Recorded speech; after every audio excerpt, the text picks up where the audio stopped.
घर में वृद्धि के लिए सिंक में स्टील के लोटे को पानी से भर के रखें, उसमें थोड़े से चीनी के दाने डाल दें, सुबह को उसको वहीं पर डाल दें या बाहर पौधों में डाल दें। उससे कोई वो नहीं है कि उसको कहीं पीपल के पेड़ पे चढ़ा के नहीं आना, बाहर पौधों में डाल सकते हो या बाहर पौधों में डाल दो, अच्छा है, पॉजिटिविटी रहेगी।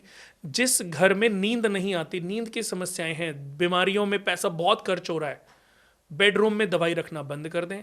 और बेडरूम जो सिराने हैं, जो भी आपके घर में मरीज है सिराने हैं, उसके सिराने स्टील या तांबे के लोटे में पानी भर के रखें और सुबह उसको कंटीले गुलाब के या कीकर के या गुलाब के किसी भी कांटे वाले पौधे में, नागफनी, आजकल कैक्टस, कितने सारे पौधे जिनमें कांटे होते हैं, पर वो बाहर होना चाहिए, बालकनी में होना चाहिए, उसमें डालना आरंभ कर दे। आपके घर से बीमारी सदैव सदैव सदैव के लिए कम होती चली जाएगी और एक दिन वो दूर हो जाएगी।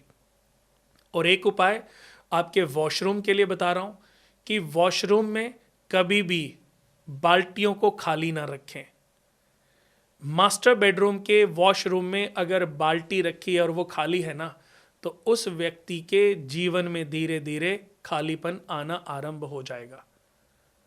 बाल्टी या तो उल्टी करके रखें जी, और मग्गे में पानी भर के रखें, चाहे सुबह को उसको वहीं पे डाल दें, लेकिन खाली ना रखें। घर में अगर बहुत लोगों को मैंने देखा है, जैसे सुराही होती हैं, बहुत लोगों के घर में सुराही अंदर से खोखली बहुत बड़ी होती है लेकिन वो खाली होती है। वो लोग लाते हैं। अमिताभ बच्चन जी जब ABCL हुई थी तो उनके एक दोस्त ने उनके घर में जब विजिट की थी, तो एक तो अमिताभ बच्चन जी ने अपने घर में मंदिर में घंटियां टांगी हुई थी। कभी घर के मंदिर में एंट्रेंस पर घंटियां नहीं लगानी चाहिए। घर में इनका महत्व तो बाहर मंदिर में है पर घर में नहीं है।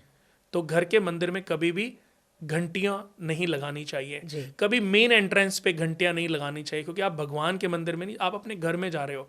आपका घर मंदिर जैसा हो सकता है पर मंदिर नहीं है। अंदर तो आप बहुत सारे काम करते हो, बहुत सारे अच्छे भी हैं और बहुत सारे बुरी चीजें भी हैं।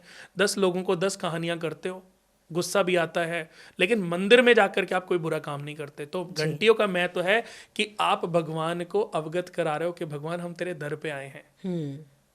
कहते ना, आप उनको टेंशन देने की कोशिश कर रहे हो कि भगवान हम आ गए। लेकिन घर के एंट्रेंस पर कभी घंटियां नहीं टांगनी चाहिए। घर के मंदिर तो पहले गांवों में हर घर में होते ही नहीं थे।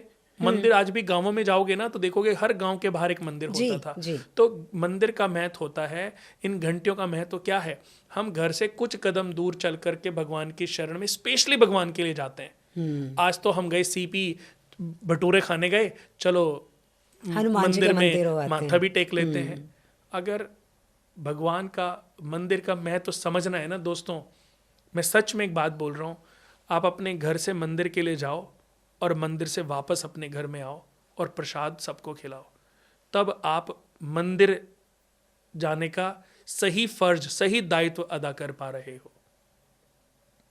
ऐसा नहीं है कि आपने 4 काम भी कर लिए और चलो चलते चलते माथा भी टेक लेते हैं। उससे भी कहीं ज़्यादा महत्व है कि आप अपने घर से मंदिर के लिए जा रहे हो, नहा धो के जाओ, कुर्ता पजामा पहन के जाओ, अच्छे कपड़े, वहाँ बैठ के 5-10 मिनट थोड़ी सी भक्ति करो। भक्ति में बहुत शक्ति है। भक्ति हनुमान है, शरीर राम है, आत्मा सीता है और मन रावण है। मन रूपी रावण सीता रूपी आत्मा को बहुत बार हरण करके ले जाता है। तब ये राम रूपी पुरुष इस भक्ति रूपी हनुमान की मदद से मन रूपी रावण से सीता रूपी आत्मा को मुक्त कराता है। ये रामायण का सार है। बहुत बार मैं लोगों को समझाने की कोशिश करता हूँ कि आप भगवान की शरण में जाओ तो सब कुछ भूल के 5 मिनट 10 मिनट भक्ति करो। वो क्वांटिटी नहीं करने की नीड नहीं है। तो छोटी छोटी सी टिप्स हैं अन्नू जी, अगर व्यक्ति को समझ आ जाए तो इनसे बहुत फायदा, बहुत लाभ मनुष्य को प्राप्त हो सकता है। जन्म कुंडली हमेशा हमें ज्ञान देती है, जीवन को चेंज नहीं करती, ज्ञान देती है।